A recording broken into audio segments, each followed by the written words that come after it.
Bonjour, je suis Hakim La'alam et je vous propose ma chronique du lundi 18 décembre 2023. Elle s'intitule Nous, pas bouger. Le casse-tête des brigades Al-Qassam ces derniers jours. La traque israélienne? Mais non. L'état des stocks de munitions? Pas du tout.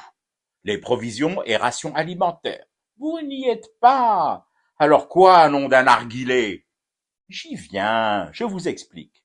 Les combattants de Hamas doivent désormais composer avec un facteur dont ils n'avaient à aucun moment envisagé le surgissement.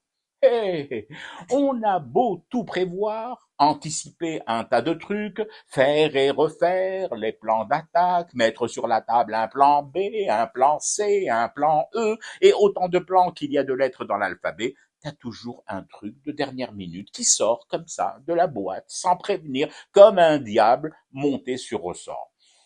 Et celui-là, c'est un drôle de diable, je dois bien en convenir. Dans les scénarios les plus farfelus, les plus fous, jamais tu n'y aurais pensé. Pourtant, il est là. Les otages. Les otages encore aux mains de Hamas.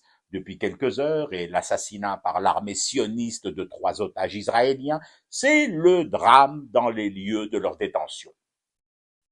Ils ne mangeraient plus. Mais si, ils mangent même mieux que la population razaoui. Ils ne sont plus soignés et n'ont plus accès aux médicaments.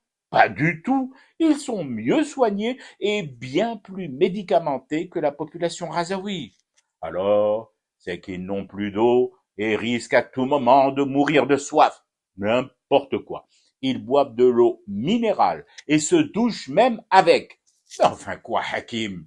Arrête de nous faire languir comme ça. Slachel, j'y arrive, j'y viens, mais je suis obligé de procéder ainsi, par touches, doucement, sans vous brusquer. C'est tellement énorme que je crains le choc que cela peut provoquer en vous. Alors, vous y êtes, accrochez-vous. Les otages aux mains des brigades Al-Qassam ne veulent plus quitter leur cache, sortir et se retrouver forcément face à des soldats israéliens.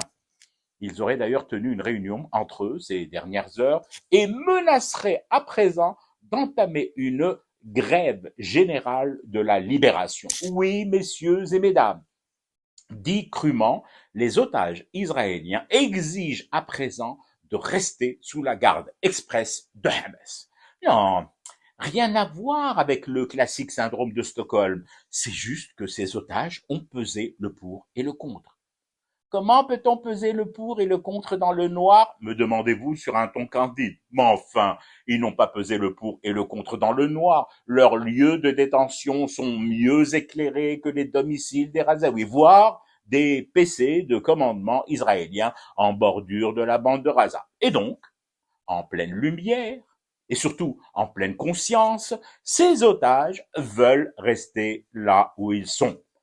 Leur argument est simple et il me semble tenir la route. Plutôt vivant avec Al-Qassam que mort canardé dehors par les nôtres. Pas bête, pas faux. D'autant plus qu'une de mes sources vient de me souffler à l'oreille que Hamas aurait reçu, ces dernières heures, de drôles de messages.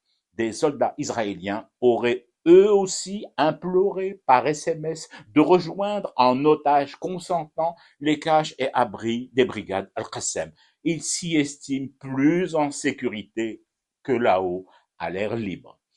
De quoi doubler ma ration de thé à fumer pour rester éveillé à ce cauchemar qui continue. C'était Hakim Na'alam, je vous retrouve demain pour une autre chronique et une autre façon de dire son amour à l'Algérie.